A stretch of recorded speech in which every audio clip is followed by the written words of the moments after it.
Okay, guys, so we are going to, so essential question up at the top, it says, how can you use simple equations to solve real life problems? Okay, so we're not only looking at solving the real life equation, or excuse me, the simple equations today, but we want to be able to apply that to any problem that we may run into, okay? So what I want you guys to do first is you are going to work together with your table group, and I want you guys to go ahead and work through exploration 1, okay? So that whole first page you guys are going to kind of work through together. So I'm going to give you a little bit of time to do that. Go ahead. All right, so let's talk. All right. So can somebody explain the process they used to do A? Let's just stick with A for right now. Yes, sir. We added all of them other than X, and then for the first one we got 265. Okay. And then we put 360 on top of it, and then we put that under it, and then we subtracted them, and it was 95. Okay, so you subtracted all the other angles from 360 Yes. to get 95. Okay. Anybody else do anything different?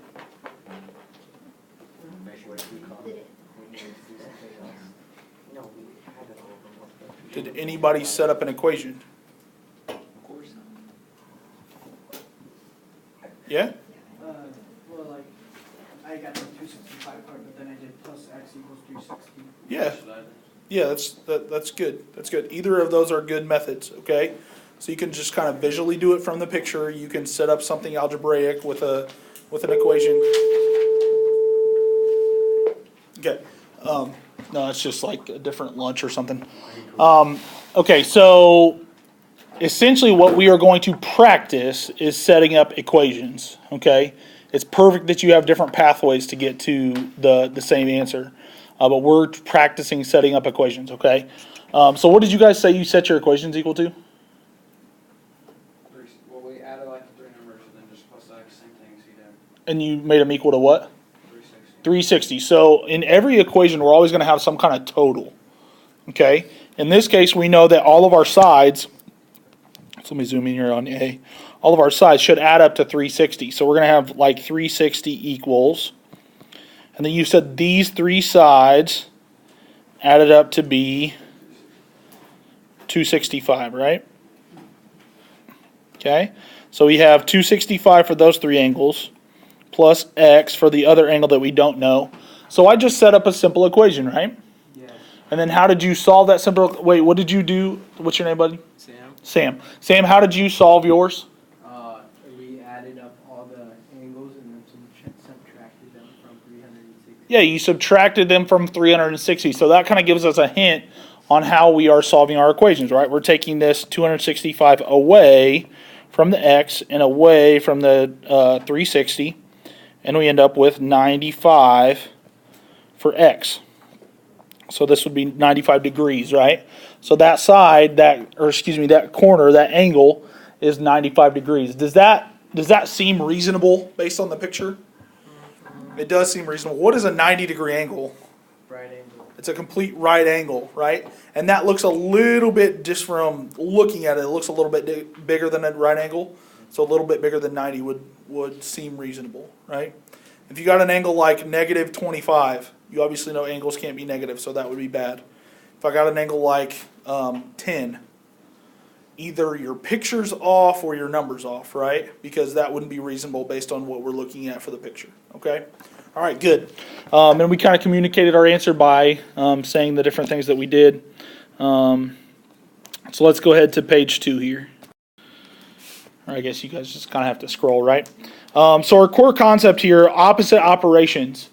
We always need to pay attention to where the equal sign is, okay? Because anytime that we move a term or numbers across the equal sign, we must perform an opposite operation.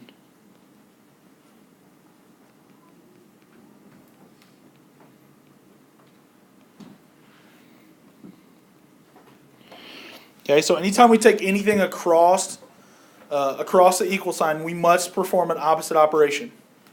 So what does this mean? Like if we have on number 1, we have W plus 4 equals 16. We want to think about opposite operations. So just tell me this before we get started. Tell me what the opposite of addition is.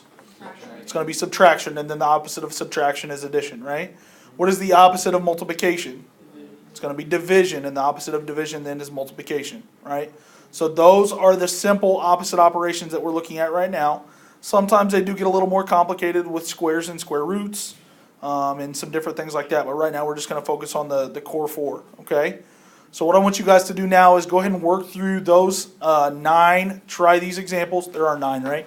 If I scroll down a little bit. Yeah, there are 9. So go ahead and work on those 9. Try these examples together with your groups, and then we'll come back together in a few minutes. Okay, go ahead. Okay, guys, I'm going to do the 4 that I circled: 2, 5, 7, and 9. Anybody opposed to that, or like really want me to do a different one? We're good with 2, 5, 7, and 9.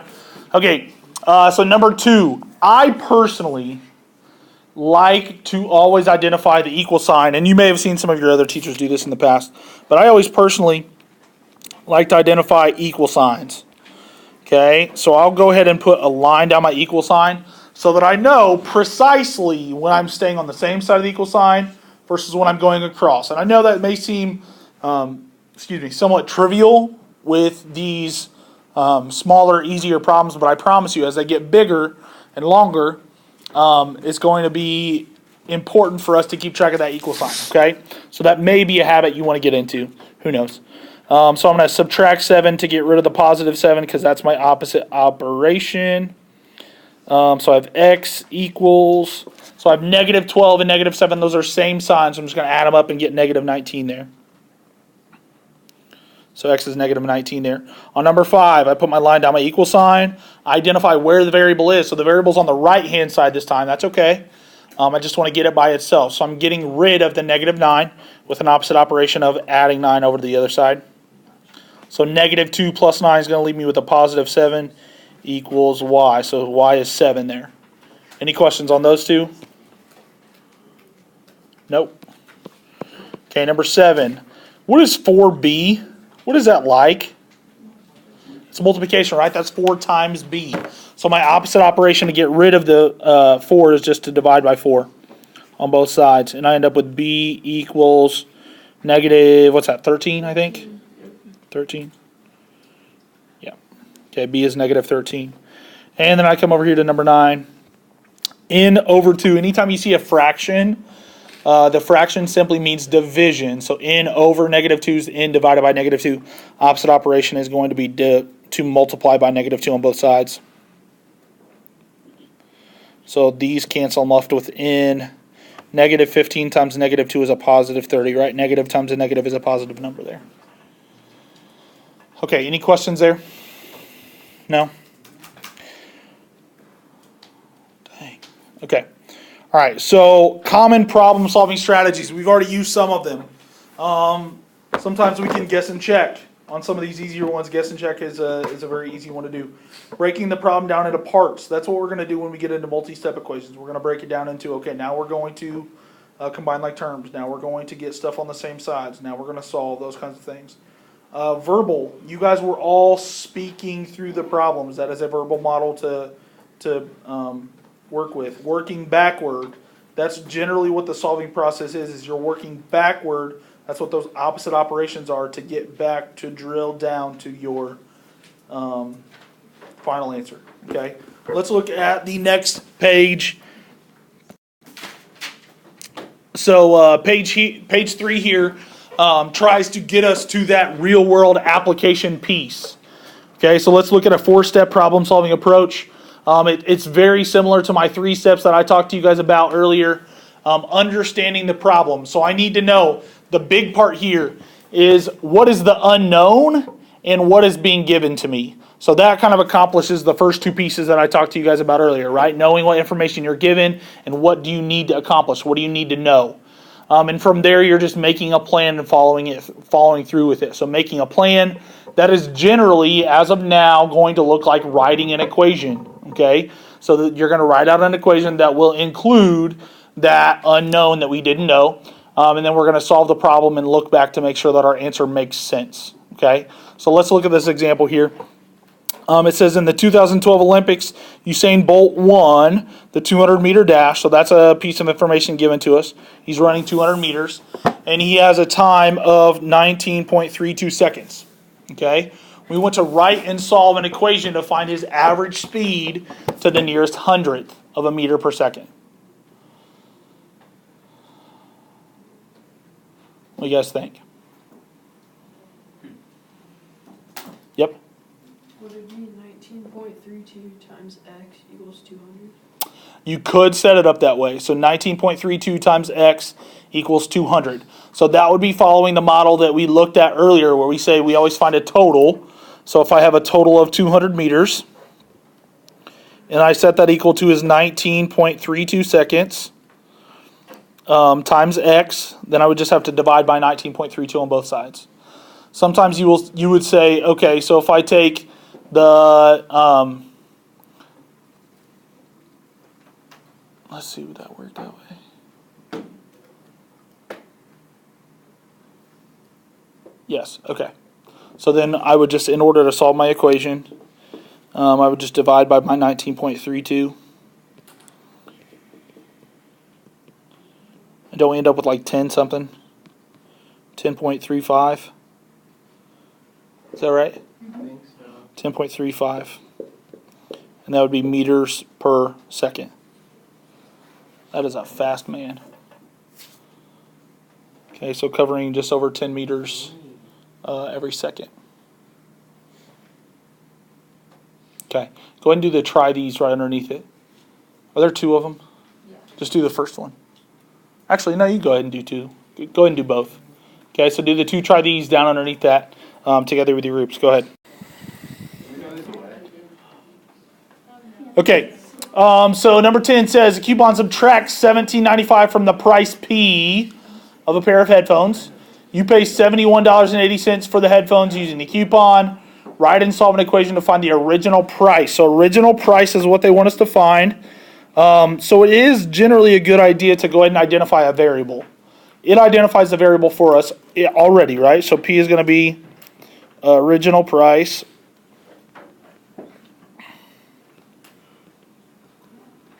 Okay, now let's write our equation. So what's my total here? 71. Yeah, it's the 71.80 because that's the total that I pay after the discount, right? So 71.80. What is 71.80? The sale price.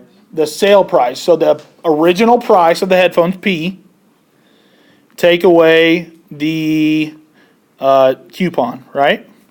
So then if I do my opposite operation and add $17.95,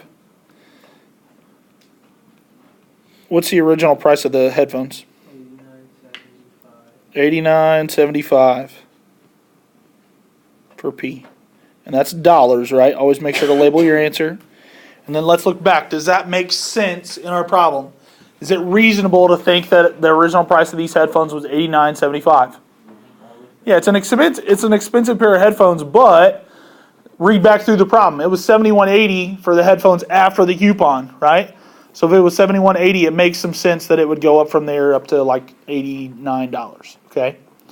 All right, number 11 says, after a party you have 2/3 of the brownies you made left over. That's an important piece of information. There are 16 brownies left. That's an important piece of information. And then it wants me to know how many brownies did I make. Is that making you hungry? Like, I want a brownie. Okay, so how many brownies did we make for the party? So let's make a variable. So what variable do you want to use? X, perfect. Okay, so X is going to be number made, right? The number of brownies made. Okay, now let's write our equation. So what's my total number of brownies left over? 16 brownies left over. So the 16 brownies left over is 2/5 of the original. So should I do 2/5 plus X minus X times X divided by X? Yes, sir.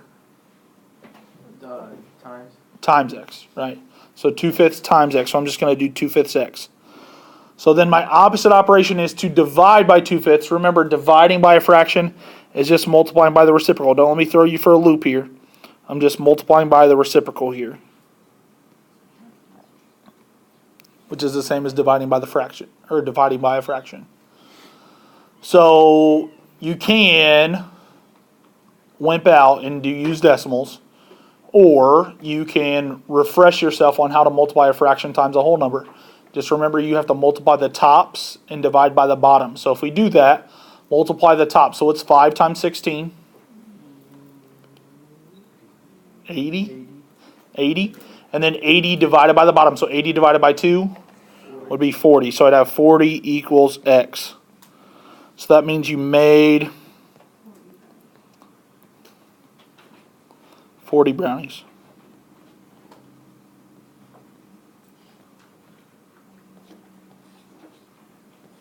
Okay, so you made 40 brownies. Okay, any questions?